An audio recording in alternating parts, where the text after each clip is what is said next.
ನಮಃ ಶ್ರೀ ಪರಮಗುರುಭ್ಯೋ ನಮಃ ಶ್ರೀಮದಾನಂದತೀರ್ಥ ಭಗವತ್ಪಾದಾಚಾರ್ಯ ಗುರುಭ್ಯೋ ನಮಃ ಹರಿ ಓಂ ನಾರಾಯಣಾಯ ಪರಿಪೂರ್ಣಗುಣಾರ್ಣವಾಯ ವಿಶ್ವೋದಯಸ್ಥಿತಿಲಯೋನ್ಯತಿಪ್ರದಾಯ ಜ್ಞಾನಪ್ರದಾಯ ವಿಬುಧಾಸುರಸೌಖ್ಯದುಃಖಸತ್ಕಾರಣಾಯ ವಿತತಾಯ ನಮೋ ನಮಸ್ತೆ. मनोजवं मारुततुल्यवेगं जितेन्द्रियं बुद्धिमतां वरिष्ठं वातात्मजं वानरयूथमुख्यं श्रीरामदूतं शिरसा नमामि. विद्यापीठविधातारं विद्यावारिधिचन्दिरं विद्यार्थिवत्सलं वन्दे महामहिमसद्गुरुम्.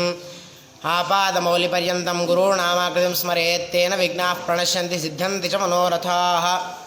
हरि ओं.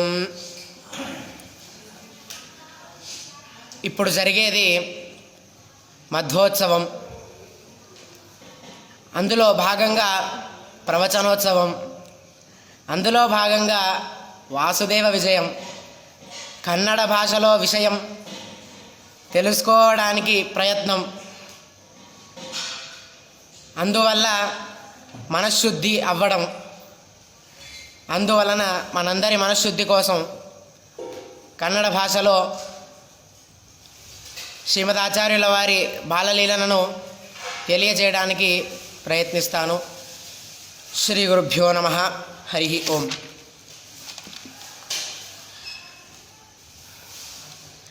ನಿಡಿಯೂರು ಅಂತನ್ನುವ ಒಂದು ಗ್ರಾಮ ಮಧ್ಯಗೇಹ ಭಟ್ಟರ ಬಂಧುಗಳ ಊರಾಗಿತ್ತು.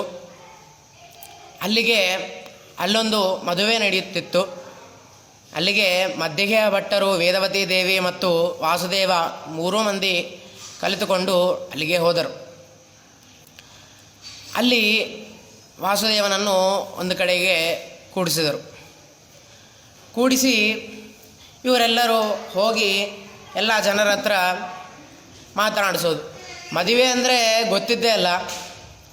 ಅವರು ಬರೋಣ, ಇವರು ಬರೋಣ, ಅವ್ರ ಹತ್ರ ಮಾತಾಡಿಸೋಣ, ನೀವು ಹೇಗಿದ್ದೀರಿ, ನಾವು ಹೆಂಗಿದ್ದೀವಿ, ಹಂಗೆ ಅವೆಲ್ಲ ಹರಟಿ ಹೊಡೆಯೋದು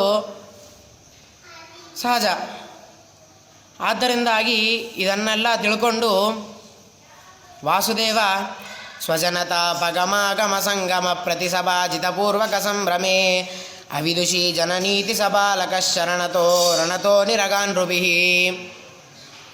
ಇದನ್ನೆಲ್ಲ ತಿಳಿದು ಇನ್ನು ನಮ್ಮಮ್ಮ ನನಗೇನು ಹಿಡಿಸ್ಕೋಂಗಿಲ್ಲ, ನಮ್ಮಮ್ಮ ಅಪ್ಪ ಇಲ್ಲಿರೋದಕ್ಕಿಂತ ಇಲ್ಲಿಂದ ಹೋಗೋದೇ ಬೆಸ್ಟ್ ಅಂಥೇಳಿ ಅಲ್ಲಿಂದ ಹೋಗ್ಬಿಟ್ಟ. ಮನೆಯಿಂದ ಹೋಗಿ ಅಲ್ಲಿ ನಿಧಾನವಾಗಿ ನಡ್ಕೊತ ಹೋಗ್ತಿದ್ದ.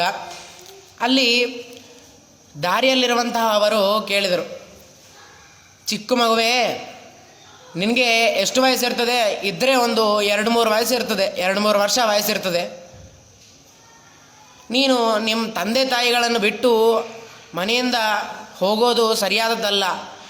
ನೀ ಎಲ್ಲಿಗೆ ಹೋಗುತ್ತಿದ್ದೀಯ ಅಂತ ಕೇಳಿದಾಗ ವಾಸುದೇವ ಸ್ಮಿತಮನ ಕುಲಮುತ್ತರ ಮಾತನೋತ್, ಒಂದು ಮಂದಹಾಸವನ್ನೇ ಉತ್ತರವನ್ನಾಗಿ ಕೊಟ್ಟು ಅಲ್ಲಿಂದ ಮುಂದೆ ಹೋದ. ಹೋಗುತ್ತಾ ಮೊದಲಿಗೆ ಒಂದು ಅಡವಿಯಲ್ಲಿರುವಂತಹ ಕುಡುಬೂರು ಎಂಬ ಗ್ರಾಮದಲ್ಲಿರುವಂತಹ ಭಗವಂತನ ಆಲಯಕ್ಕೆ ಹೋಗಿ ಅಲ್ಲಿ ದೇವರನ್ನು ನಮಸ್ಕಾರ ಮಾಡಿದ. ಅನಂತರ ತಾಳೆಕೂಡೆ ಎಂಬಂತಹ ಗ್ರಾಮದಲ್ಲಿರುವಂತಹ ಭಗವಂತನನ್ನು ನಮಸ್ಕಾರ ಮಾಡಿದ. ಆದ ನಂತರ ರಜತಪೀಠಪುರಕ್ಕೆ ಹೋಗಿ ಅಲ್ಲಿರುವಂತಹ ಅನಂತಾಸನ ದೇವರನ್ನು ನಮಸ್ಕಾರ ಮಾಡುತ್ತಾ ಇದ್ದ. ಏನಿದು ವಾಸುದೇವ ಟ್ರಿಪ್ ಹಾಕೊಂಡು ನಾನೇನು ದೇವ್ರ ಗುಡಿಗಳಿಗೆ ಹೋಗಿ ನಮಸ್ಕಾರ ಮಾಡೋದು ಅಂತಂದರೆ, ಟ್ರಿಪ್ಪೇನು ಹಾಕ್ಕೊಂಡಿಲ್ಲ. ನಮ್ಮೆಲ್ಲರಿಗೆ ಭಗವಂತನನ್ನು ನಮಸ್ಕಾರ ಮಾಡಬೇಕು, ನಮಸ್ಕಾರ ಯಾಕೆ ಮಾಡಬೇಕು ಅಂತನ್ನೋದನ್ನು ತಿಳಿಸ್ಕೊಡೋದಕ್ಕಾಗಿ ವಾಸುದೇವ ಅಲ್ಲಿಗೆ ಹೋಗಿ ನಮಸ್ಕಾರ ಮಾಡ್ತಾ ಇದ್ದ. ಏನ್ರಿ ಅಸಲು ವಾಸುದೇವ ಯಾವಾಗೂ ನಮಸ್ಕಾರ ಮಾಡೋಂಗಿಲ್ಲ, ಅದಕ್ಕೆ ನಮಸ್ಕಾರ ಮಾಡ್ತಿದ್ದಾನಂತ ಕೂಡ ಅನ್ಕೋಲಿಕ್ಕಿಲ್ಲ. ನಹಿ ಹರಿಂ ಸತತಂ ನ ನಮತ್ಯಸೌ ನಚನ ಪಶ್ಯತಿ ನಾಪಿ ನ ವಂದತೆ ಅಪಿ ತಥೇತಿ ವಿದಾಯ ವಿಶೇಷತಃ ಸನನು ಸಾಧು ಜನಾನ್ ಸಮಶಿಕ್ಷಯತ್. ವಾಸುದೇವ ಯಾವಾಗಲೂ ಭಗವಂತನನ್ನು ನಮಸ್ಕಾರ ಮಾಡೋಂಗಿಲ್ಲ ಅಂತಿಲ್ಲೇ ಇಲ್ಲ, ನಮಸ್ಕಾರ ಮಾಡ್ತಾನೆ ಇರ್ತಾನೆ. ಭಗವಂತನನ್ನು ನೋಡೋಂಗಿಲ್ಲ ಅಂತಿಲ್ಲ, ನೋಡ್ತಾನೇ ಇರ್ತಾನೆ. ಭಗವಂತನನ್ನು ಸ್ತೋತ್ರ ಮಾಡೋಂಗಿಲ್ಲ ಅಂತಿಲ್ಲೇ ಇಲ್ಲ, ಸ್ತೋತ್ರವನ್ನು ಮಾಡ್ತಾನೇ ಇರ್ತಾನೆ. ಆದರೂ ಕೂಡ ಮತ್ತೆ ವಿಶೇಷವಾಗಿ ಎಲ್ಲರಿಗೆ ನಾವು ಭಗವಂತನನ್ನು ನಮಸ್ಕಾರ ಮಾಡಬೇಕು. ಯಾಕೆ ಭಗವಂತನನ್ನು ನಮಸ್ಕಾರ ಮಾಡಿದರೆ ಏನಾಗ್ತದೆ, ಭಗವಂತನು ಹೇಗೆ ನಮಸ್ಕಾರ ಮಾಡಬೇಕು ಎಂಬುದಾಗಿ ತಿಳಿಸುವುದಕ್ಕಾಗಿಯೇ ವಾಸುದೇವ ಹೀಗೆ ಎಲ್ಲ ಭಗವಂತನ ಆಲಯಗಳಿಗೆ ಹೋಗಿ ನಮಸ್ಕಾರವನ್ನು ಮಾಡಿ ಹೇಗೆ ನಮಸ್ಕಾರ ಮಾಡಬೇಕೆಂಬುದಾಗಿ ತಿಳಿಸ್ಕೊಟ್ಟ. ಹೇಗೆ ಅಂತಂದರೆ ಉರಸ ಶಿರಸ ದೃಷ್ಟ್ಯಾ ಮನಸ ವಚಸ ತಥಾ ಪದ್ಭ್ಯಾಂ ಕರಾಭ್ಯಾಂ ಜಾನುಭ್ಯಾಂ ಪ್ರಣಾಮೋಷ್ಟಾಂಗ ಈರಿತಃ. ಉರಸ ಅಂತಂದರೆ ಎದೆಯಿಂದ ನಮಸ್ಕಾರ ಮಾಡಬೇಕು. ಶಿರಸ್ಸಿನಿಂದ ನಮಸ್ಕಾರ ಮಾಡಬೇಕು. ದೃಷ್ಟ್ಯ ನೋಟದಿಂದ ಭಗವಂತನನ್ನು ನೋಡಿಸ್ತಾ ನಮಸ್ಕಾರ ಮಾಡಬೇಕು. ಮನಸ್ಸಿನಿಂದ ಭಗವಂತನನ್ನು ಚಿಂತಿಸುತ್ತಾ ನಮಸ್ಕಾರ ಮಾಡಬೇಕು. ವಚಸ್ಸಿನಿಂದ ಅಂದರೆ ಮಾತಿನಿಂದ ಭಗವಂತನನ್ನು ಸ್ತೋತ್ರ ಮಾಡುತ್ತಾ ನಮಸ್ಕಾರ ಮಾಡಬೇಕು. ಕಾಲುಗಳಿಂದ ನಮಸ್ಕಾರ ಮಾಡಬೇಕು, ಪಾದಗಳಿಂದ ನಮಸ್ಕಾರ ಮಾಡಬೇಕು, ಕೈಗಳಿಂದ ನಮಸ್ಕಾರ ಮಾಡಬೇಕು ಮತ್ತು ಜಾನುಗಳಿಂದ ಅಂತಂದರೆ ಮೊಳಕಾಲುಗಳಿಂದ ನಮಸ್ಕಾರ ಮಾಡಬೇಕು ಎಂಬುದಾಗಿ ತಿಳಿಸ್ಕೊಡ್ತಾರೆ. ಭಗವಂತನನ್ನು ನಮಸ್ಕಾರ ಮಾಡಬೇಕು ಯಾಕೆ ಅಂತಂದರೆ ಹೇಳ್ತಾರೆ, ಏಕೋಪಿ ಕೃಷ್ಣಸ್ಯ ಕೃತಃ ಪ್ರಣಾಮ ದಶಾಶ್ವಮೇಧ ವವೃತೇನ ತುಲ್ಯ ದಶಾಶ್ವಮೇಧಿ ಪುನರೇತಿ ಜನ್ಮ ಕೃಷ್ಣ ಪ್ರಣಾಮಿ ನ ಪುನರ್ಭವಾಯ ಎಂಬುದಾಗಿ. ಒಂದು ಸಾರಿ ಭಗವಂತನಿಗೆ ಭಕ್ತಿಯಿಂದ ನಮಸ್ಕಾರ ಮಾಡಿದರೆ 10 ಅಶ್ವಮೇಧ ಯಾಗಗಳನ್ನು ಮಾಡಿದಷ್ಟು ಪುಣ್ಯ ಬರುತ್ತದೆ ಎಂಬುದಾಗಿ ಹೇಳ್ತಾರೆ. 10 ಅಶ್ವಮೇಧ ಯಾಗಗಳನ್ನು ಮಾಡಿದರೂ ಕೂಡ ಮತ್ತೆ ಭೂಲೋಕದಲ್ಲಿ ಹುಟ್ಟುತ್ತೀವೋ ಏನೋ ಆಗಲಿ, ಭಗವಂತನಿಗೆ ಒಂದು ಸಾರಿ ಭಕ್ತಿಯಿಂದ ನಮಸ್ಕಾರ ಮಾಡಿದರೆ ಭೂಲೋಕದಲ್ಲಿ ಜನ್ಮವೇ ಇರೋದಿಲ್ಲ, ಅಂತಂದರೆ ಮೋಕ್ಷಕ್ಕೇನೆ ಹೋಗುತ್ತೇವೆ ಎಂಬುದಾಗಿ ಈ ಶ್ಲೋಕದ ಸ್ವಾರಸ್ಯ. ಹಾಗೆ ನಮಸ್ಕಾರ ಮಾಡುತ್ತಾ ಇರುವಾಗ ಒಂದೇ ಸಲ ಈ ಸೈಡ್ ಬಂದು ನೋಡಿದರೆ ಮಧ್ಯಗೆಯ ಭಟ್ಟ ವೇದವತಿ ದಂಪತಿಗಳಿಗೆ ಇಬ್ಬರಿಗೂ ಒಂದು ಸಾರಿ ವಾಸುದೇವ ನೆನಪಾದ. ಹೌದಲ್ಲ, ವಾಸುದೇವ ಇದ್ದಾನ, ಎಲ್ಲಿದ್ದಾನ, ಕಾಣಿಸ್ತಾನೆ ಇಲ್ಲ ಅಂಥೇಳಿ ಹೋಗಿ ವಾಸುದೇವನನ್ನು ಹುಡುಕ್ತಾರೆ ಮನೆಯಲ್ಲಿ. ಇಲ್ಲಿ ವಾಸುದೇವ ಎಲ್ಲಿ ಕಾಣಿಸೇ ಇಲ್ಲ ಅಂತಂದರೆ ಮತ್ತೆ ಯಾವ ಎತ್ತನ್ನು ಹಿಡ್ಕೊಂಡು ಹೋದಪ್ಪ, ಯಾವ ಎತ್ತಿನ ಬಾಲ್ ಹಿಡ್ಕೊಂಡು ಹೋದ ಅಂಥೇಳಿ ಹೊರಗೆ ಹೋಗಿ ಹುಡುಕಲು ಶುರು ಮಾಡಿದ್ರು. ಹೊರಗೆ ಹೋಗಿ ಹೇಗೆ ಹುಡುಕಿದ್ರೆ ಅಂದರೆ, ಕೂಸಿನ ಕಂಡೀರ,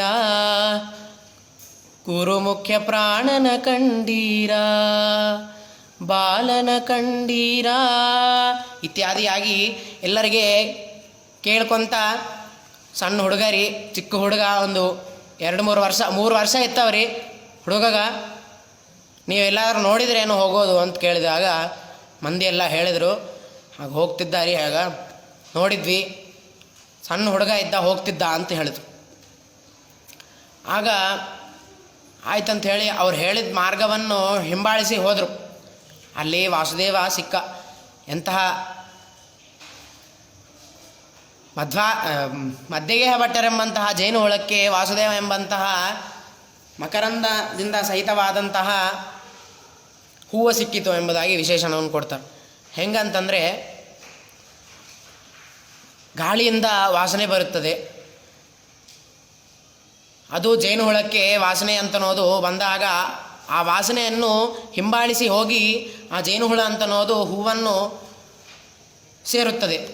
ಹಾಗೆ ಜನರೆಂಬ ಗಾಳಿಯಿಂದ ವಾಸುದೇವನು ಹೋಗಿದಂತಹ ಮಾರ್ಗವೆಂಬಂತಹ ವಾಸನೆ ಅಂತನೋದು ಮಧ್ಯಗೆಯ ಭಟ್ಟರೆಂಬಂತಹ ಜೇನುಹುಳಕ್ಕೆ ಗೊತ್ತಾಯಿತು. ಅದನ್ನು ಹಿಂಬಾಲಿಸಿ ಹೋದಾಗ ವಾಸುದೇವನೆಂಬಂತಹ ಮಕರಂದದಿಂದ ಭರಿತವಾದಂತಹ ಹೂ ಅಂತನೋದು ಸಿಕ್ಕಿತು ಎಂಬುದಾಗಿ ಹೇಳುತ್ತಾರೆ. ಸಿಗೋತನ ಮಧ್ಯಗೆಯ ಭಟ್ಟರಿಗೆ ಮಗ ಕಾಣಿಸ್ತಾನೇ ಇಲ್ಲ ಎಂಬುದಾಗಿ ಅಳು ಬರುತ್ತಾ ಇತ್ತು, ಕಣ್ಣೀರು ಬರ್ತಿತ್ತು. ಮಗನು ಸಿಕ್ಕ ಕೂಡಲೇ ಬರುತ್ತಿರುವಂತಹ ಕಣ್ಣೀರೇ ಆನಂದ ಬಾಷ್ಪಗಳಿದ್ದಂತೆ ಆದವು. ಆದ ಮೇಲೆ ಹೋಗಿ ಸಿಕ್ನಲ್ಲ ಅಂಥೇಳಿ ವಾಸುದೇವನ ಹತ್ರ ಹೋಗಿ ಮಧ್ಯಗೆಯ ಭಟ್ಟರು ಕೇಳ್ತಾರೆ, ಏನಪ್ಪ ವಾಸುದೇವ, ಇಷ್ಟು ದೂರ ನೀನು ಒಬ್ಬನೇ ಹೇಗೆ ಬಂದಿ ಅಂತ ಕೇಳಿದರು. ಇಷ್ಟು ದೂರ ನೀನು ಒಬ್ಬನೇ ಹೇಗೆ ಬಂದಿ ಅಂತ ಕೇಳಿದಾಗ ವಾಸುದೇವ ಹೇಳ್ತಾನೆ, ಇಲ್ಲ, ನಾನು ಒಬ್ಬನೇ ಬಂದಿಲ್ಲ ಅಂತಂದಾಗ ಒಂದು ಸಾರಿ ಅನ್ನಿಸ್ತದೆ, ಅಲ್ಲ, ಅಲ್ಲಿ ಮಂದಿ ಎಲ್ಲ ಹೇಳಿದರು ಒಬ್ಬನೇ ಬಂದಾನಂತ ಹೇಳಿದರು, ಇವ ಏನು ಒಬ್ಬನೇ ಬಂದಿಲ್ಲ ನಾನು ಅಂತ ಹೇಳ್ತಾ ಇದ್ದಾನೆ ಅಂತ. ಅಷ್ಟರೊಳಗೆ ವಾಸುದೇವನೇ ಹೇಳ್ತಾನೆ, ನಾನು ಒಬ್ಬನೇ ಬಂದಿಲ್ಲಪ್ಪ, ನಾನು ಇವಾಗಿಂತನ ಯಾವ ಯಾವ ದೇವಾಲಯಗಳಿಗೆ ಹೋದ್ನೋ ಆ ದೇವಾಲಯಗಳಲ್ಲಿ ಇರುವಂತಹ ದೇವತೆಗಳೇ ನನ್ನ ಜೊತೆಗೆ, ನನ್ನ ಭೃತ್ಯರಾಗಿ ನನ್ನ ಜೊತೆಗೆ ಬಂದರು ಎಂಬುದಾಗಿ ಹೇಳಿದ. ಆಗ ಮದ್ದಿಗೆಯ ಭಟ್ಟರು ಅದೇನು ಹಿಡಿಸ್ಕೊಳ್ಳಲಿಲ್ಲ. ಆದಮೇಲೆ ಹಾಗೆ ಹೋಗಿ ಅಲ್ಲೇ ಪಕ್ಕದಲ್ಲಿರುವಂತಹ ಅನಂತಾಸನ ದೇವರನ್ನು ಹೋಗಿ ಶರಣ ಹೋಗ್ತಾರೆ. ಭಗವಂತ ನನ್ನ ಮಗ ಅತ್ಯಂತ ತುಂಟ, ಹೇಳಿದ ಮಾತನ್ನು ಕೇಳುವುದಿಲ್ಲ, ನಮಗೆ ನಮ್ಮ ಮಗನನ್ನು ರಕ್ಷಿಸಲಾಗುವುದಿಲ್ಲ, ಆದ್ದರಿಂದಾಗಿ ನೀನೇ ನಮ್ಮ ಮಗನನ್ನು ರಕ್ಷಿಸಬೇಕು ಎಂಬುದಾಗಿ ಕೇಳಿಕೊಂಡ್ರು. ಆಗ ನಮಗೊಂದು ಅನ್ನಿಸ್ತದೆ ರೀ, ಪಾಪ ಅವ್ರಿಗೆ ಗೊತ್ತಿಲ್ಲೇನೋ,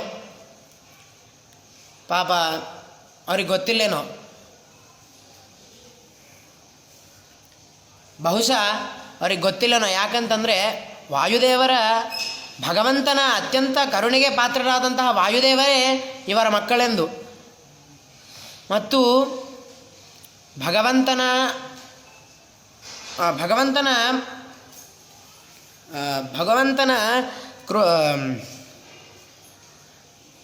ಭಗವಂತನ ರಕ್ಷಾ ಕವಚವೇ ಇವರಿಗಿತ್ತೆಂದು, ಮತ್ತು ಭೂಲೋಕಕ್ಕೆ ಇವರೇ ರಕ್ಷಾ ಕವಚವಾಗಿದ್ದಾರೆ ಎಂದು ಅವ್ರಿಗೆ ಗೊತ್ತಿರಲಿಲ್ಲವೇನೋ. ಇನ್ನು ಮುಂದೆ ಕೆಲವು ದಿನಗಳಾದ ನಂತರ ಮಗನಿಗೆ ಅಕ್ಷರಾಭ್ಯಾಸವನ್ನು ಮಾಡಿಸಬೇಕು. ಎಂತಹ ಮಗ ಅಂತಂದರೆ, ಸಕಲ ಶಬ್ದಮಯೀ ಚ ಸರಸ್ವತಿ ಸತತಮಾನಮತಿ ಸ್ವಯಮೇವಜಂ ದ್ವಿಜವರೋಥ ಕದಾಚನ ಮಾತೃಕಾ ಕಿರಸುತಂ ಪರಿಚಾಯಯತಿ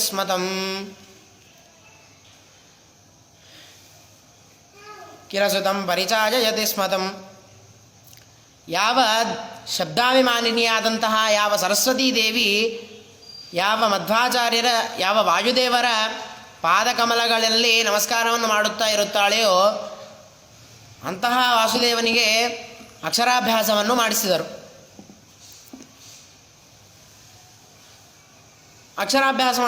ಆದಮೇಲೆ ಏನಾಯ್ತಂತಂದರೆ, ಎರಡನೇ ದಿನ ಮದ್ದಿಗೆಯ ಭಟ್ಟರು ವಾಸುದೇವನಿಗೆ ಪಾಠವನ್ನು ಹೇಳಬೇಕು ಎಂಬುದಾಗಿ ಹೋಗಿ ಪಾಠವನ್ನು ಹೇಳುತ್ತಾ ಇರುವಾಗ ವಾಸುದೇವ ಹೇಳ್ತಾನೆ, ಲಿಪಿಕುಲಂ ನನುತಾತ ಗತೆ ದಿನೇ ಲಿಖಿತಮೇವ ಪುನರ್ಲಿಖಿತಂ ಕುತಃ. ತಂದೆ, ನಿನ್ನೆ ಹೇಳಿರುವಂತಹ ಪಾಠವನ್ನೇ ನೀವು ಇವತ್ತು ಮತ್ತೆ ಏಕೆ ಹೇಳ್ತಾ ಇದ್ದೀರಿ? ನಿನ್ನೆ ಬರೆಸಿರುವಂತಹದ್ದನ್ನೇ ಯಾಕೆ ಬರೆಸುತ್ತಾ ಇದ್ದೀರಿ? ಇದನ್ನೆಲ್ಲ ನಾನು ಕಲಿತಾ ಇದ್ದಲ್ಲ ಅಂತ ಕೇಳಿ. ಅಂತಂದರೆ, ಹೌದಾ, ನೀನು ಕಲಿತಾಯ್ತಾ? ಹಾಗಾದರೆ ನಾನು ನಿನಗೆ ಡಿಕ್ಟೇಟ್ ಮಾಡ್ತೀನಿ, ನೀನು ಅದನ್ನೆಲ್ಲ ಬರೆದು ತೋರಿಸು ಎಂಬುದಾಗಿ ಹೇಳಿದೆ. ಆಗ ವಾಸುದೇವ ಎಲ್ಲ ಬರೆದು ತೋರಿಸಿದ. ಆಗ ಮದ್ದಿಗೆಯ ಭಟ್ಟರು ವಾಸುದೇವನ ಕ್ಲೆವರ್ನೆಸ್ಸನ್ನು ಕಂಡು ಏಕಾಂತದಲ್ಲೇ ಪಾಠವನ್ನು ಹೇಳಲು ಪ್ರಾರಂಭ ಮಾಡಿದರು. ಆದ ಮೇಲೆ ಕೆಲವು ದಿನಗಳ ಅನಂತರ ಮದ್ದಿಗೆಯ ಭಟ್ಟರ ಇನ್ನೊಂದು ಬಂಧುಗಳ ಊರು ನೇಯಂಪಳ್ಳಿ ಅಂತನೋ ಗ್ರಾಮ. ಅಲ್ಲಿ ಇನ್ನೊಂದು ದೊಡ್ಡ ಉತ್ಸವ ನಡೆಯುತ್ತಿತ್ತು. ಅಲ್ಲಿ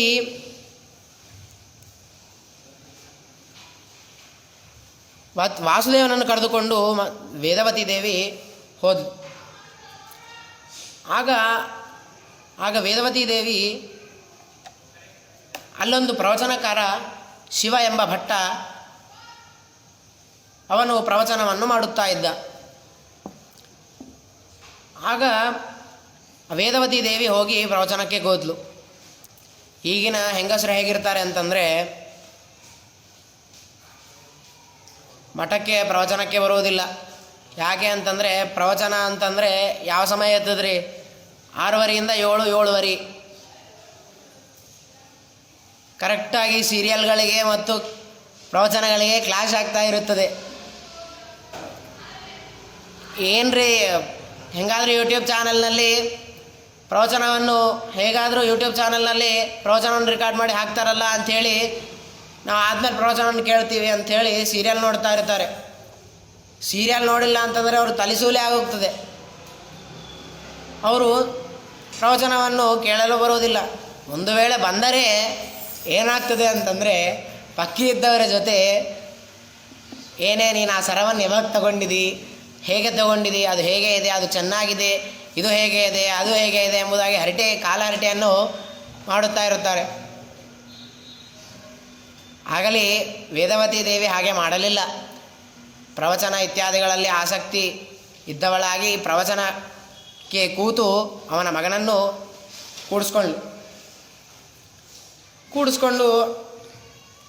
ಕೂತಿದ್ದು. ಆಗ ಶಿವ ಎಂಬ ಭಟ್ಟ ಪ್ರವಚನವನ್ನು ಹೇಳುತ್ತಾ ಇದ್ದ. ಆಗ ವ್ಯಾಸಶುಕಾದಿಗಳಿಗೆ ಸಮ್ಮತವಾಗದೇ ಇರುವಂತಹ ಶಿವಪಾರಮ್ಯವನ್ನು ಹೇಳಲು ಪ್ರಾರಂಭ ಮಾಡಿದ. ರುದ್ರದೇವರ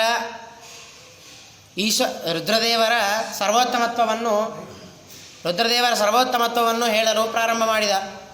ಆಗ ವಾಸುದೇವನಿಗೆ ಅದನ್ನು ಕೇಳಿ ಸುಮ್ಮನೆ ತಡೆಯಲಾಗಲಿಲ್ಲ. ಆಗ ವಾಸುದೇವ ಜೋರಾಗಿ ಎದ್ದು,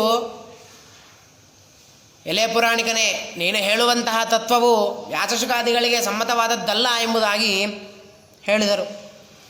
ಆಗ ಎಲ್ಲ ಜನ ವಾಸುದೇವನ ಕಡೆಗೆ ತಿರುಗಿ ನೋಡಿದರು. ವಾಸುದೇವನ ಕಡೆ ತಿರುಗಿ ನೋಡಿದರು. ಆದಮೇಲೆ ವಾಸುದೇವನಿಗೆ ಹೇಳಿದರು, ನಿನಗೊಂದು ವೇಳೆ ವ್ಯಾಸಶುಕಾದಿಗಳಿಗೆ ಸಮ್ಮತವಾದಂತಹದ್ದು ತತ್ವ ತಿಳಿದದ್ದಾಗಿದ್ದರೆ ನೀನೇ ಹೇಳು ಅಂತಂದಾಗ ವಾಸುದೇವ ವ್ಯಾಸಶುಕಾದಿಗಳಿಗೆ ಸಮ್ಮತವಾದಂತಹ ತತ್ವವನ್ನು ಹೇಳುವಂತಹ ಸಂದರ್ಭದಲ್ಲಿ ಹೇಗಿತ್ತಂತಂದರೆ ಯಾವ ಮಂದಿಯೂ ಕೂಡ ಶಿವ ಎಂಬ ಭಟ್ಟನನ್ನು ಹಿಡಿಸ್ಕೊಳ್ಳಲೇ ಇಲ್ಲ. ಹೇಗೆ ಅಂತಂದರೆ ಮುಖರಮಿಚ್ಚದಿ ಕೋಮೃಗದೂರ್ತಕಂ ಪ್ರಕೃತ ಹುಂಕೃತ ಸಿಂಹಶಿಶೋಸತಿ. ಸಿಂಹದ ಮರೆ ಗರ್ಜನೆಯನ್ನು ಮಾಡುತ್ತಾ ಇರುವಾಗ ನರೆ ಕೂಗುತ್ತಾ ಇದ್ದರೆ ಆ ನರೆಯನ್ನು ಯಾರಾದರೂ ಹಿಡಿಸ್ಕೊಳ್ತಾರ? ಹಾಗೆ ವಾಸುದೇವನು ಅರ್ಥವನ್ನು ಹೇಳುತ್ತಾ ಇರುವಾಗ ಯಾರೂ ಆ ಶಿವನನ್ನು ಹಿಡಿಸ್ಕೊಳ್ಳಲಿಲ್ಲ. ನೋಡ್ರಿ, ಯಾವತ್ತಿಗೂ ನಾವು ಪಾಠ ಹೇಳಲು ತಿಳಿಸಿಕೊಡಲು ನಾಚಿಕೊಳ್ಳಬಾರ್ದು, ಸಂಕೋಚ ಪಡಬಾರ್ದು.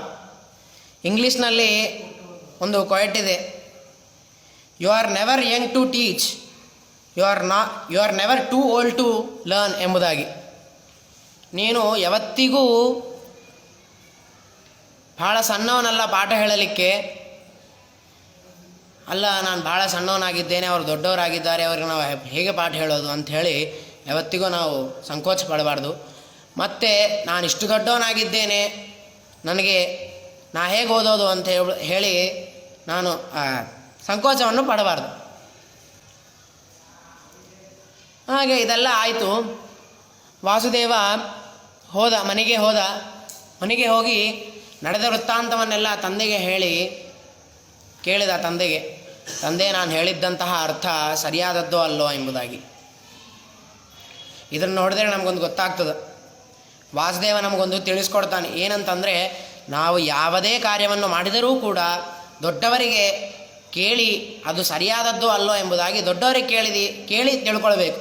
ಈಗಿನ ಕಾಲದ ಜನ ಇರ್ತಾರೆ ಹೇಗೆ ಅಂತಂದರೆ, ತಂದೆ ತಾಯಿಗಳು ನೀನು ಮಾಡಿದಂತಹ ಕಾರ್ಯ ಸರಿಯಾದದ್ದಲ್ಲ ಅಂತ ಹೇಳಿದರೂ ಕೂಡ ಕೇಳದೆ, ಏ ಅಪ್ಪ ನಿಮಗೇನು ಸರಿಯಾಗಿ ಗೊತ್ತಿಲ್ಲ, ನನಗೇ ಗೊತ್ತು, ಏ ಅಮ್ಮ ನಿಮಗೇನು ಗೊತ್ತಿಲ್ಲ, ನನಗೇ ಗೊತ್ತಿಲ್ಲ ಅಂತ ಹೇಳಿ ಅವರ ಜೊತೆ ವಾದಿಸಿ ತಾನೇ ಮಾಡಿದ್ದಂತಹದ್ದು ಸರಿಯಾದದ್ದೆಂಬುದಾಗಿ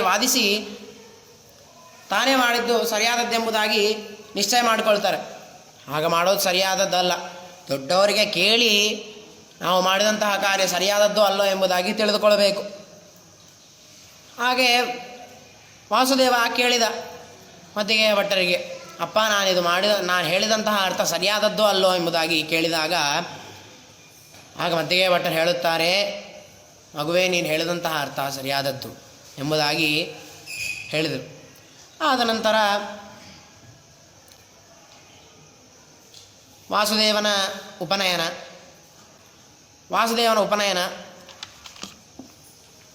ಹೇಗೆ ಉಪನಯನ ಮಾಡಬೇಕಂತ ಅಂದ್ಕೊಂಡ್ರು. ಕರೆಕ್ಟಾದಂತಹ ಸಮಯದಲ್ಲಿ, ಉಚಿತವಾದಂತಹ ಸಮಯದಲ್ಲಿ ಉಪನಯನವನ್ನು ಮಾಡಬೇಕೆಂಬುದಾಗಿ ಅಂದ್ಕೊಂಡ್ರು.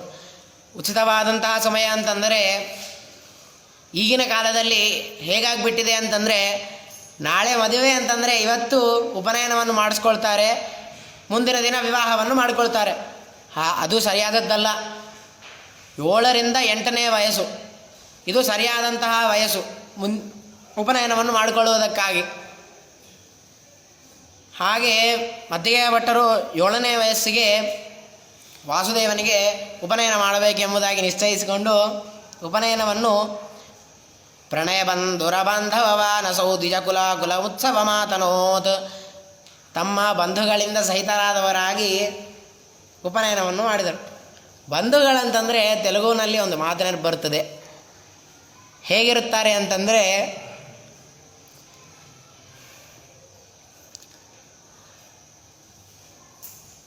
మీ ఇంటికి వస్తే ఏమిస్తారు, మా ఇంటికి వస్తే ಏನು తెస్తారు ಅಂಥೇಳಿ. ನಿಮ್ಮ ಮನೆಗೆ ಬಂದರೆ ನಮಗೇನು ಕೊಡ್ತೀರಿ, ನಮ್ಮ ಮನೆಗೆ ಬಂದರೆ ನೀವೇನು ತಂದು ಕೊಡ್ತೀರಿ ನನಗೆ ಅಂಥೇಳಿ. ಏನಾದರೂ ತಮಗೆ ಆಗಬೇಕು, ಬೇರೆಯವ್ರಿಗೇನು ಆಗಬಾರ್ದು ಅಂತಂದರೆ ನಾವೇನು ಕೊಡೋದಿರಬಾರ್ದು, ಅವರೇ ನಮ್ಗೆ ಕೊಡಬೇಕೆಂಬುದಾಗಿ. ಅಂತಹ ಬಂಧುಗಳಿಗೂ ಕೂಡ ಯಾವ ಲೋಟಿಲ್ಲದೇನೆ ಮುಂಜುವೆಯನ್ನು ಮಾಡಿ ಉಪನಯನವನ್ನು ಮಾಡಿದರು. ಮಧ್ಯದಲ್ಲಿ ವಾಸುದೇವನಿಗೆ ಮುಂಡನವನ್ನು ಮಾಡಿದರು. ಈಗಿನ ಕಾಲದಲ್ಲಿ ಮುಂಡನೆ ಅಂತಂದರೆ ಏನು ಅಂತ ಕೇಳುತ್ತಾರೆ. ಈಗಿನ ಕಾಲದಲ್ಲಿ ಸ್ಪೈಕ್ಸ್ ಎಂಬುದಾಗಿ, ಹಾಫ್ ಕಟ್ ಎಂಬುದಾಗಿ ಇತ್ಯಾದಿಗಳಾಗಿ ಕೂದಲುಗಳನ್ನು, ಸ್ಟೈಲ್ಗಳನ್ನು ಬೆಳೆಸ್ಕೊಳ್ತಾ ಹೋಗ್ತಾ ಇದ್ದಾರೆ. ಕೂದಲಂತಂದರೆ ಪಾಪಕ್ಕೆ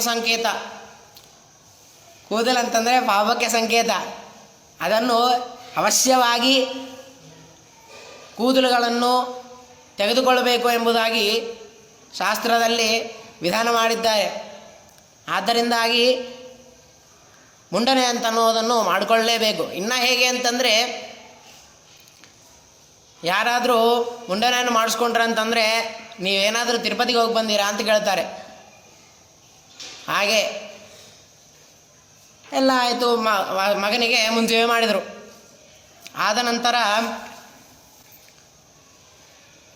ಮುಂಜಾವನ್ನು ಮಾಡುವಂಥ ಸಂದರ್ಭದಲ್ಲಿ ಮದ್ದಿಗೆ ಭಟ್ಟರು ವಾಸುದೇವನಿಗೆ ಉಪದೇಶ ಮಾಡಿದರು. ಪರಿಚರಾಗ್ನಿ ಗುರು ಚರಿತ ವ್ರತ ಸುಚರಣ ಪಟಸಾಧು ಸದಾಗಮಾನ್ ಇತಿ ಗುರೋಸ್ತ್ರಿ ಜಗದ್ಗುರು ಶಿಕ್ಷಣೆ ಸ್ಫುಟಮಹಾಸಿಸುರೈಃಕೃತ ಸಾಕ್ಷಿಭಿ.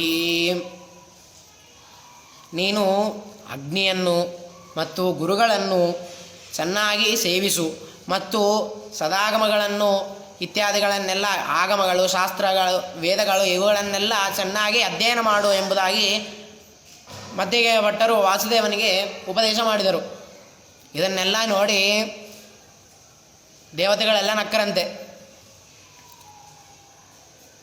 ಇವರೇ ನಮ್ಮೆಲ್ಲರಿಗೆ ಉಪದೇಶ ಮಾಡುವಂತಹ ಅವರಿಗೆ ಮದ್ದಿಗೆ ಭಟ್ಟರು ಉಪದೇಶವನ್ನು ಮಾಡುವುದನ್ನು ನೋಡಿ ನಕ್ಕರು.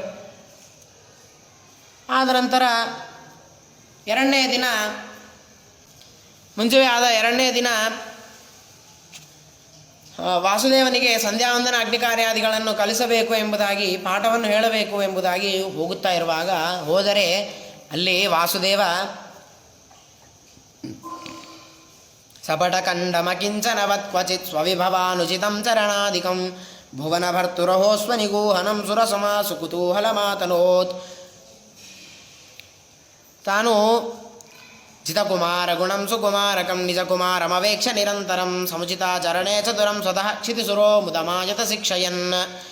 ವಾಸುದೇವ ತಾನು ಕೌಪೀನಧಾರಿಯಾಗಿ ಅಗ್ನಿಕಾರ್ಯ, ಸಂಧ್ಯಾವಂದನ, ಅಗ್ನಿಕಾರ್ಯ ಇತ್ಯಾದಿಗಳನ್ನೆಲ್ಲ ಮಾಡುವುದನ್ನು ಕಂಡು ಮದ್ದಿಗೆಯ ಭಟ್ಟರೇ ವಾಸುದೇವನಿಂದ ಸ್ವಲ್ಪ ಕಲಿತುಕೊಂಡ್ರು, ದೂರದಿಂದ ನೋಡಿ. ಆದಮೇಲೆ ಪಾಠವನ್ನು ಹೇಳಬೇಕು ಅಂತಿರೋದರಿಂದಾಗಿ ಹೋಗಿ ಪಾಠವನ್ನು ಹೇಳಿ ಸರಿಯಾಗಿ ಪಾಠವನ್ನು ಹೇಳಿದರು. ಆದ ನಂತರ ಕೆಲವು ದಿನಗಳಾದ ಮೇಲೆ ವಾಸುದೇವ ಕೈಯಲ್ಲಿ ಒಂದು ದಂಡವನ್ನು ಹಿಡಿದುಕೊಂಡು ಸಂಚಾರ ಮಾಡುತ್ತಾ ಇದ್ದ. ಅದನ್ನು ನೋಡಿ ಮತೆಯ ಭಟ್ಟರು ಕೇಳುತ್ತಾರೆ, ಏನಪ್ಪ ದಂಡವನ್ನು ಹಿಡಿದುಕೊಂಡು ಸಂಚಾರ ಮಾಡುತ್ತಾ ಇದ್ದಿ ಅಂತ ಕೇಳಿದಾಗ, ಏನಿಲ್ಲಪ್ಪ, ನಾನು ಮುಂದೆ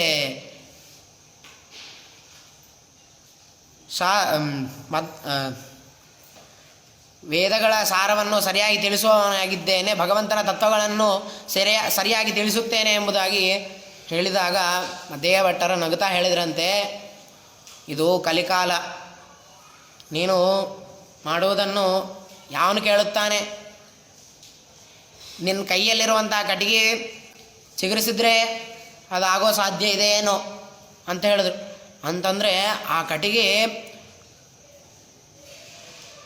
ಅದು ಹತ್ತಿದ ಕೂಡಲೇ ಅದಕ್ಕೆ ಬೆಂಕಿ ಹಚ್ಚಿದ್ರಂತಂದರೆ ಒಂದೇ ಸಾರಿಗೆ ಬೆಂಕಿ ಹತ್ತಿಬಿಟ್ಟು ಸುಟ್ಟು ಹೋಗುತ್ತದೆ. ಅಷ್ಟು ಒಣಗಿರುವಂತಹ ಕಟ್ಟಿಗೆ ಇತ್ತದು. ಆ ಕಟ್ಟಿಗೆಯನ್ನು ತತ್ಕ್ಷಣದಲ್ಲಿಯೇ ವಾಸುದೇವ ಭೂಮಿಯನ್ನು ತೋಡಿ ಅಲ್ಲಿ ಆ ಕಟ್ಟಿಗೆಯನ್ನು ಪಾತಿಟ್ಟು ಅಲ್ಲಿ ನೀರು ಹಾಕಿ ಹೇಳಿದ, ಇದು ಒಂದು ಮಂಡಲದಲ್ಲಿ ಏನಾದರೂ ಚಿಗುರಿಸಿದಂತಂದರೆ ನಾನು ಸಿದ್ಧಾಂತ ಸ್ಥಾಪನೆಯನ್ನು ಮಾಡುತ್ತೇನೆ, ಸರಿಯಾದ ವಿಷ್ಣು ತತ್ವವನ್ನು ಹೇಳುತ್ತೇನೆ ಎಂಬುದಾಗಿ ಅದರ ಸಂಕೇತ ಇದು ಎಂಬುದಾಗಿ ಹೇಳಿದನು. ಆಗ 48 ದಿನಗಳಲ್ಲಿ ಆ ಕಟ್ಟಿಗೆ ಅಂತನೋದು ಚಿಗುರಿಸಿ ದೊಡ್ಡದಾಗಿ ಅದೊಂದು ಬಾನಿಯನ್ ಟ್ರೀ ಎಂಬುದಾಗಿ ಆಯಿತು. ಬಾನಿಯನ್ ಟ್ರೀ ಇದ್ದಂತೆ ಆಯಿತು, ಅದು ಬಾನಿಯನ್ ಟ್ರೀ ಆಯಿತು.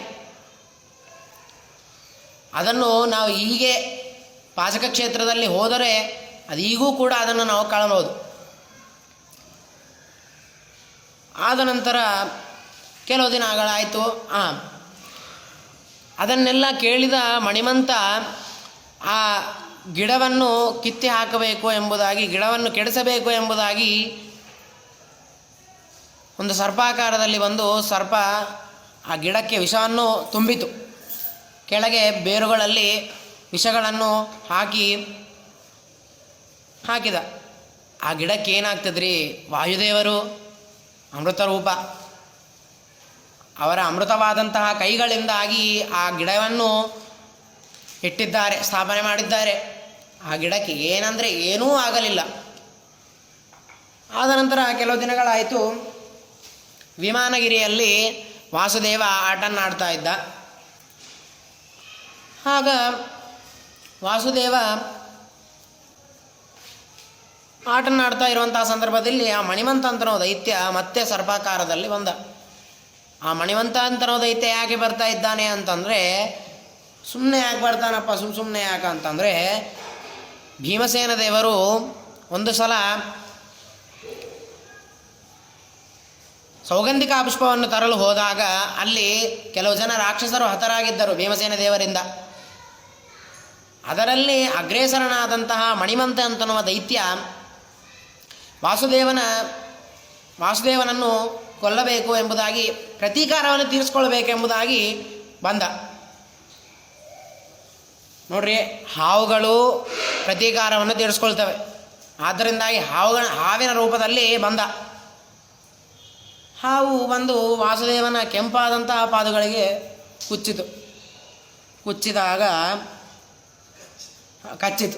ಕಚ್ಚಿದಾಗ ಆ ವಾಸುದೇವ ಅದನ್ನು ಏನೂ ಮಾಡಲಿಲ್ಲ. ಆ ವಾಸುದೇವನಿಗೆ ಏನೂ ಆಗಲೇ ಇಲ್ಲ. ಆ ವಾಸುದೇವ ಅದನ್ನು ತುಳಿದ ಅಷ್ಟೇ. ಪ್ರಭುಪದ ಋಣಚಾರು ತರಾಂಗುಲಿ ವಿಹೃತಿ ಪಿಷ್ಟ ತನುಃಪ್ರತತಾಮಸಃ. ವಾಸುದೇವನ ವಾಸುದೇವನು ತನ್ನ ಕೆಂಪಾದಂತಹ ಪಾದದ ಅಂಗುಲಿಯಿಂದ ತುಳಿದ. ಆ ಹಾವು ಗಜ ಗಜ ಗಜ ಗಜ ನಡಿಗೆ ಸತ್ತೇ ಹೋಯಿತು. ಆದ ನಂತರ ಹಾಗೆ ಎಲ್ಲ ಆಯಿತು. ಆದ ಮೇಲೆ ವಾಸುದೇವ ಗುರುಕುಲಕ್ಕೆ ಸೇರಿದ.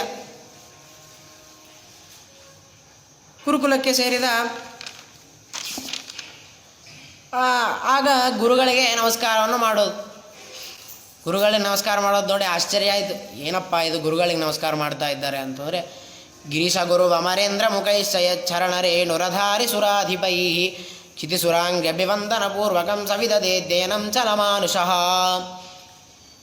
ಯಾವ ಗರುಡಶೇಷ ರುದ್ರರು, ಬೃಹಸ್ಪತ್ಯಾಚಾರ್ಯರು, ಇಂದ್ರದೇವರು ಇವಲೇ ಮೊದಲಾದಂತಹ ದೇವತೆಗಳೇ ಶ್ರೀಮದಾಚಾರ್ಯರ ವಾಯುದೇವರ ಪಾದದ ಧೂಳಿಯನ್ನು ಸ್ವೀಕಾರ ಮಾಡಿ ತಲೆಯ ಮೇಲೆ ಇಟ್ಟುಕೊಳ್ಳುತ್ತಾರೆಯೋ ಅಂತಹ ವಾಸುದೇವ, ಅಂತಹ ವಾಯುದೇವರ ಅವತಾರನಾದಂತಹ ವಾಸುದೇವ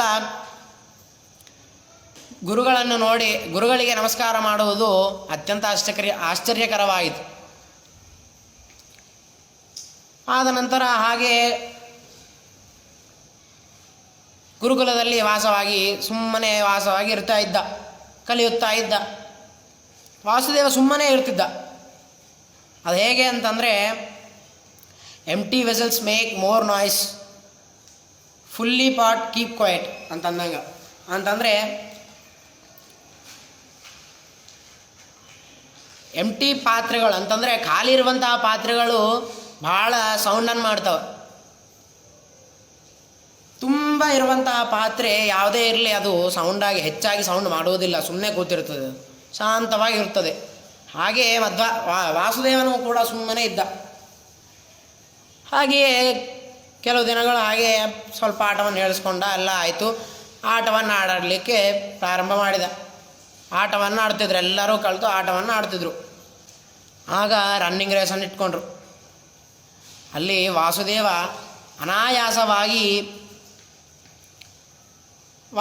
ಅನಾಯಾಸವಾಗಿ ಅವರನ್ನೆಲ್ಲರನ್ನೂ ಗೆದ್ದು ಫಸ್ಟ್ ರ್ಯಾಂಕನ್ನು ತಗೊಂಡ. ಆದ ನಂತರ ಹಾಗೆ ಹೈ ಜಂಪನ್ನು ಮಾಡಬೇಕಂತ ಅಂದ್ಕೊಂಡ್ರು ಎಲ್ಲರೂ. ಅದರಲ್ಲೂ ಕೂಡ ವಾಸುದೇವನೇ ಗೆದ್ದ. ಇದೇನು ಆಶ್ಚರ್ಯಕರವಲ್ಲ. ಯಾಕಂತಂದರೆ ಅಲ್ಲಿ ಹನುಮಂತನಾಗಿದ್ದಾಗ 100 ಯೋಜನ ವಿಸ್ತೀರ್ಣವಾದಂತಹ ಆ ಸಮುದ್ರವನ್ನು ಸಮುದ್ರವನ್ನೇ ದಾಟಿದಂತಹ ಹನುಮಂತ ಅದೇ ರೂಪ, ಅದೇ ಅವತಾರ, ಅದೇ ವಾಯುದೇವರ ಅವತಾರನಾದಂತಹ ಈ ವಾಸುದೇವ ಇಲ್ಲಿ ಎಲ್ಲರನ್ನೂ ಗೆದ್ದದ್ದು ಅಷ್ಟೇನು ಆಶ್ಚರ್ಯಕರವಾದದ್ದಲ್ಲ. ಅಲ್ಲಿ ಸುಗ್ರೀವ ಇತ್ಯಾದಿಗಳನ್ನು ಗೆದ್ದ, ಇಲ್ಲಿ ತನ್ನ ಎಲ್ಲರನ್ನೂ ಗೆದ್ದ. ಆದಮೇಲೆ ಸ್ವಿಮ್ಮಿಂಗ್ ರೇಸನ್ನು ಇಟ್ಕೊಂಡ್ರು, ಆ ಸ್ವಿಮ್ಮಿಂಗ್ ರೇಸಲ್ಲೂ ಗೆದ್ದ. ಆದ ನಂತರ ಒಂದು ಸಲ ಕುಸ್ತಿಯನ್ನು ಆಡ್ತಾಯಿದ್ರು. ಆಗ ಕುಸ್ತಿಯನ್ನಾಡುವಂತಹ ಸಂದರ್ಭದಲ್ಲಿ ಏನಾಯ್ತಂತಂದರೆ, ಮಾಮೂಲಾಗಿ ಒಬ್ಬರೊಬ್ಬರು ಬರ್ತಿದ್ರು ವಾಸುದೇವನ ಹತ್ರ, ಅವರನ್ನು ನಿಧಾನವಾಗಿ ಸೋಲಿಸುತ್ತಾ ಇದ್ದ. ಆಗ ಅವರೆಲ್ಲರೂ ಅಂದ್ಕೊಂಡ್ರು, ನಾವು ಈಗ ಒಬ್ಬರೊಬ್ಬರೇ ಹೋಗ್ತಿದ್ದೀವಿ ಅಂಥೇಳಿ ವಾಸುದೇವ ನಿಧಾನವಾಗಿ ಚೆನ್ನಾಗಿ ಸೋಲಿಸ್ಬಿಡ್ತಾ ಇದ್ದಾನೆ, ನಾವು ಇಷ್ಟು ಮಂದಿ ಎಲ್ಲರೂ ಕಲಿತು ಹೋದ್ವಿ ಅಂತಂದರೆ ವಾಸುದೇವನಿಗೆ ನಮ್ಮನ್ನು ಎದುರುಕೊಳ್ಳಲು ಆಗೋದಿಲ್ಲ, ಅವನು ಸೋತು ಹೋಗ್ತಾನೆ ಅಂಥೇಳಿ ಅಂದುಕೊಂಡು ಎಲ್ಲರೂ ಕಲಿತು ಹೋದಾಗ ವಾಸುದೇವ ಅನಾಯಾಸವಾಗಿ ಸುಮ್ಮನೆ ನಿಂತಲ್ಲೇ ಎಲ್ಲ ಗೆದ್ದೇ ಬಿಟ್ಟ, ಎಲ್ಲರನ್ನೂ ಗೆದ್ದು ಬಿಟ್ಟ. ಹೀಗೆ ಎಲ್ಲ ಆಟಗಳಲ್ಲೇ ಆಡ್ತಾ ಇದ್ದ. ಮತ್ತು ಹೀಗೆ ಭಾರಗಳನ್ನು ಎತ್ತಿಡೋದು ಇತ್ಯಾದಿಗಳನ್ನು ಮಾಡುವಂತಹ ಸಂದರ್ಭದಲ್ಲಿ ಗ್ರಹಣೆ ದೃಢೆ ಗುರುಬರೋದ್ಧರಣಾದಿ ವಿಧೌ ಪಟೋ ಇಹ ವಿಭಾ ಉಪಚಾರ ಧಿಯಾನೃಣಾಮೃತಮಯಂ ನನು ಭೀಮ ಇತೀರಿತಂ. ಹೀಗೆ ಭಾರವನ್ನು ಎತ್ತಿಡೋದು, ಭಾರವನ್ನು ತೆಗೆದುಹಾಕೋದು, ಹೀಗೆ ಎತ್ತಿ ಒಯ್ಯೋದು ಇತ್ಯಾದಿಗಳನ್ನೆಲ್ಲ ಮಾಡುವಂತಹ ಸಂದರ್ಭದಲ್ಲಿ ಎಲ್ಲರೂ ಅಂದ್ಕೊಂಡ್ರಂತೆ ಅಲ್ಲಿ ಇವನು ಪೂರ್ವಜನ್ಮದಲ್ಲಿ ಭೀಮನೇ ಆಗಿದ್ನೇನೋ ಅಂಥೇಳಿ ಅಂದ್ಕೊಂಡ್ರಂತೆ.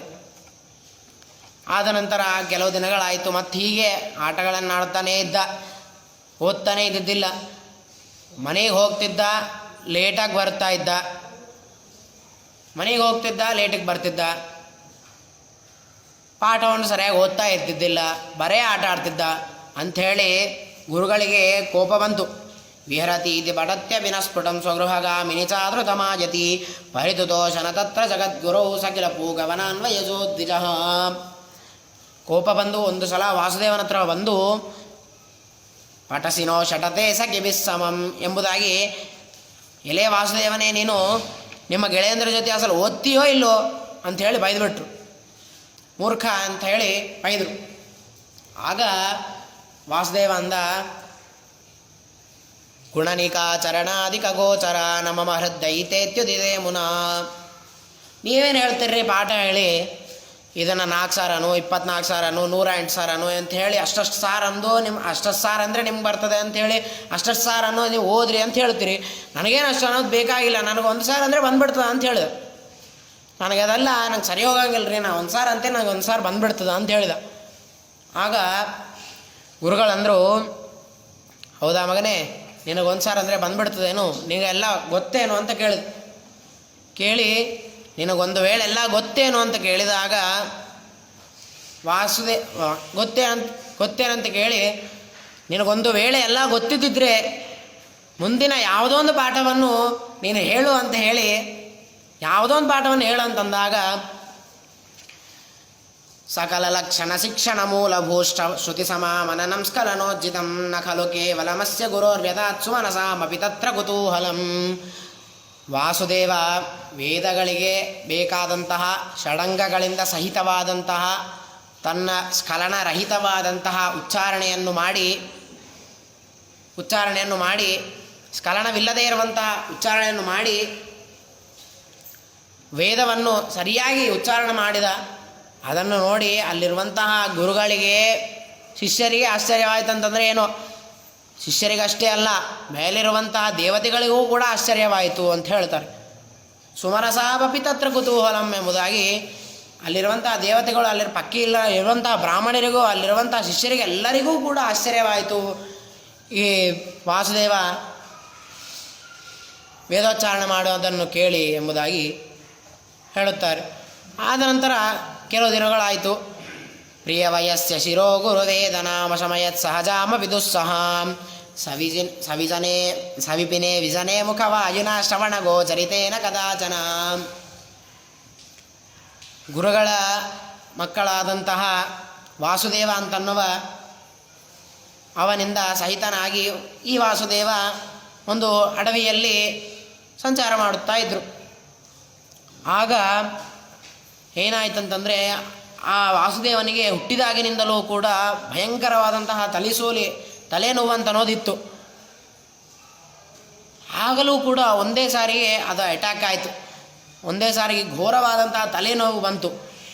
ಆಗ ಅದನ್ನು ವಾಸುದೇವ ಏನು ಮಾಡಿದ ಅಂತಂದರೆ, ವಾಸುದೇವ ಆ ತಲೆನೋವು ಬಂದಿರುವಂತಹ ವಾಸುದೇವನ ಅಂದರೆ ಗುರುಪುತ್ರನಾದಂತಹ ವಾಸುದೇವನ ಕಿವಿಯಲ್ಲಿ ಊದಿ ಉಫ್ ಅಂತೇಳಿ ಊದಿ ಆ ತಲೆಸೂಲಿಯನ್ನು ಆ ತಲೆನೋವನ್ನು ಯಾವತ್ತಿಗೂ ಬರಲಾರದಂತೆ ಮಾಡಿದ ವಾಸುದೇವ ಎಂಬುದಾಗಿ ಹೇಳುತ್ತಾರೆ. ಆದ ನಂತರ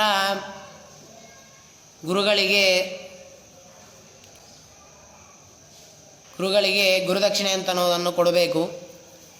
ಗುರುಗಳಿಗೆ ನಾವು ಒಂದು ಬಂಗಾರದ ಚೈನನ್ನು ಮಾಡಿಸ್ಕೊಡ್ತೀವಿ, ಬಂಗಾರದ ಉಂಗುರವನ್ನು ಮಾಡಿಸ್ಕೊಡ್ತೀವಿ, ಡೈಮಂಡ್ ನೆಕ್ಲೆಸ್ ಕೊಡ್ತೀವಿ ಅಂತಂದರೆ ಅದು ಸಹಯೋಗದಲ್ಲ. ಯಾವುದು ಸರಿಯಾದದ್ದನ್ನು ಅಂತಂದರೆ ಸರಿಯಾದದ್ದಂತಂದರೆ ಅದನ್ನು ಕೊಡಬೇಕು.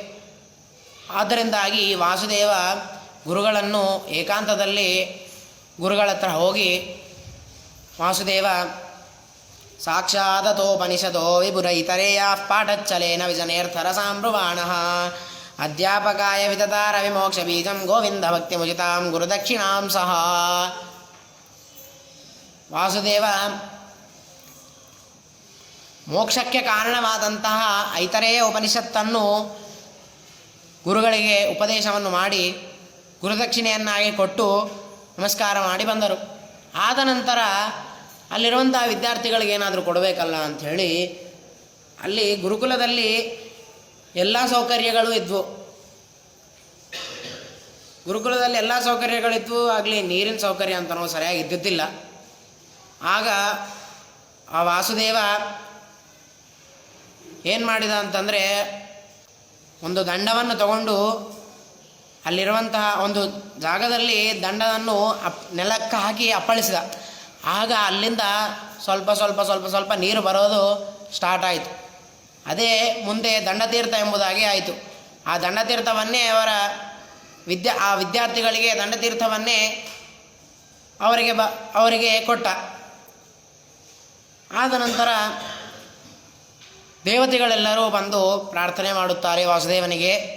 ಐ ಸ್ವಾಮಿನ್ ದುಷ್ಟಾನ್ ದಮಯ ವ್ಯಕ್ತಮಚಿರಾತ್ ಗುಣಾನ್ ಗೂಢಾನ್ ವಿಷ್ಣೋ ಕಥಯ ಸ್ವಾನ್ ಪ್ರಮದಯನ್ ತದಾನಂದಂ ತನ್ವನ್ನಿಧಿ ಸುಮನಸಾಂ ಸೋನುತರತಾಂ ಅನುಜ್ಞಾಮಾದತ್ತತ್ರಿಭುವನಗುರುರ್ಬ್ರಾಹ್ಮಣ ಗುರೋ. ಎಲೆ ಸ್ವಾಮಿಯೇ, ನೀವು ನಿಮ್ಮ ಅವತಾರ ಕಾರ್ಯವನ್ನು ಪ್ರಾರಂಭ ಮಾಡಿರಿ ಎಂಬುದಾಗಿ, ಪ್ರಾರಂಭ ಮಾಡಿ ಭಗವಂತನ ತತ್ವಜ್ಞಾನವನ್ನು ಸರಿಯಾಗಿ ಎಲ್ಲರಿಗೂ ತಿಳಿಸಿಕೊಡ್ರಿ ಎಂಬುದಾಗಿ ಪ್ರಾರ್ಥನೆಯನ್ನು ಮಾಡಿಕೊಂಡಾಗ ಆ ವಾಸುದೇವ ಸರಿ ಎಂಬುದಾಗಿ ಒಪ್ಪಿಕೊಂಡು ಗುರುಗಳ ಹತ್ತಿರ ಹೋಗಿ, ಸ್ವಾಮಿ ನಾನು ಇಲ್ಲಿಂದ ಹೋಗಿ ಬರುತ್ತೇನೆ ಎಂಬುದಾಗಿ ಕೇಳಿದ. ಹಾಗೆ ಗುರುಗಳು ಆಜ್ಞೆಯನ್ನು ಮಾಡಿದರು, ಮಂತ್ರಾಕ್ಷತೆಯನ್ನು ಕೊಟ್ಟು ಆಜ್ಞೆಯನ್ನು ಮಾಡಿದರು